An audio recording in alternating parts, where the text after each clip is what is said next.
Then the Lord sent Nathan to David. There were 2 men in one city, one rich and the other poor.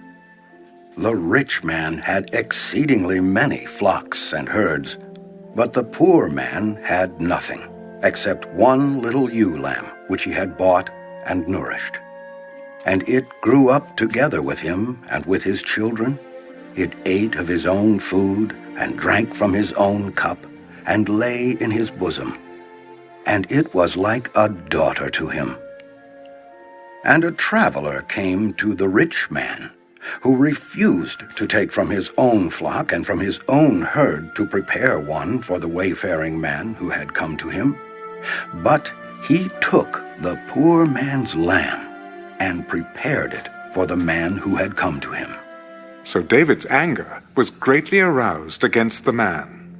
As the Lord lives, the man who has done this shall surely die, and he shall restore 4-fold for the lamb, because he did this thing, and because he had no pity.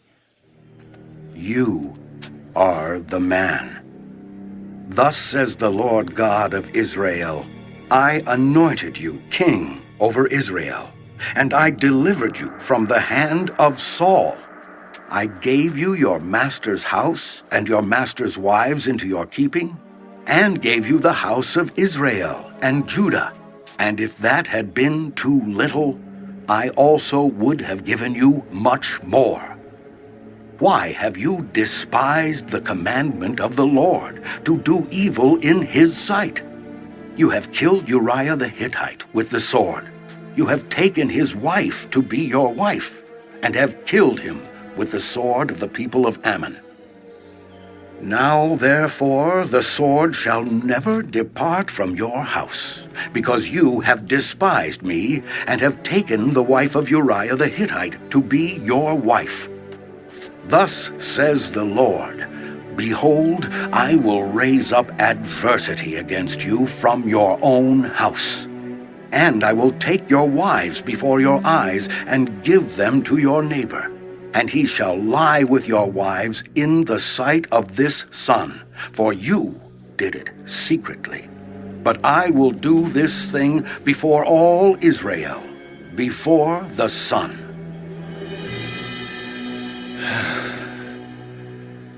I have sinned against the Lord. The Lord also has put away your sin. You shall not die.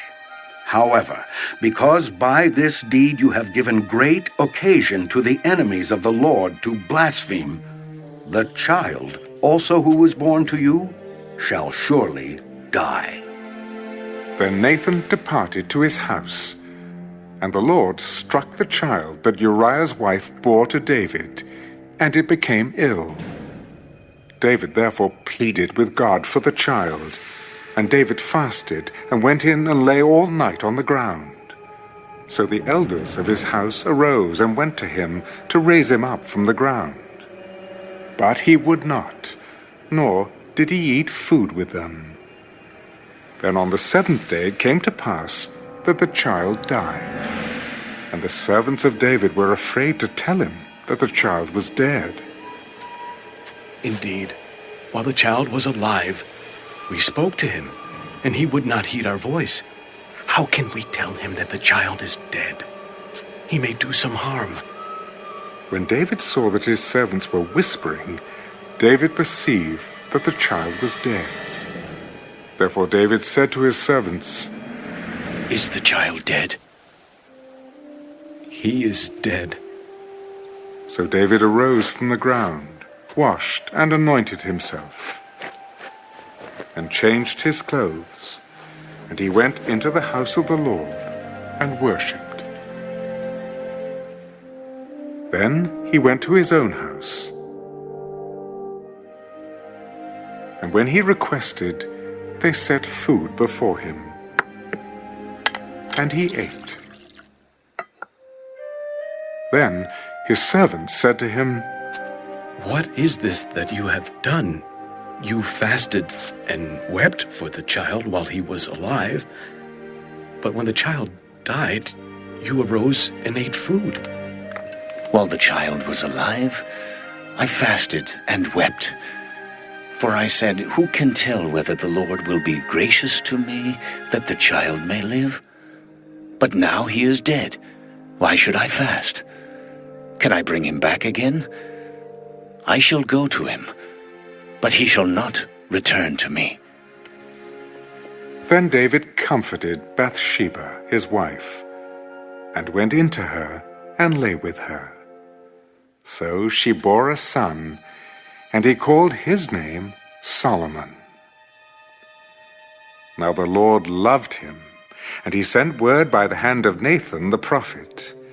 So he called his name Jedediah, because of the Lord. Now Joab fought against Rabbah of the people of Ammon, and took the royal city. And Joab sent messengers to David. I have fought against Rabbah, and I have taken the city's water supply. Now, therefore, gather the rest of the people together, and encamp against the city, and take it, lest I take the city, and it be called after my name. So David gathered all the people together, and went to Rabbah, fought against it, and took it. Then he took their king's crown from his head. Its weight was a talent of gold with precious stones, and it was set on David's head. Also he brought out the spoil of the city in great abundance, and he brought out the people who were in it, and put them to work with saws and iron picks and iron axes, and made them cross over to the brickworks. So he did to all the cities of the people of Ammon. Then David and all the people returned to Jerusalem.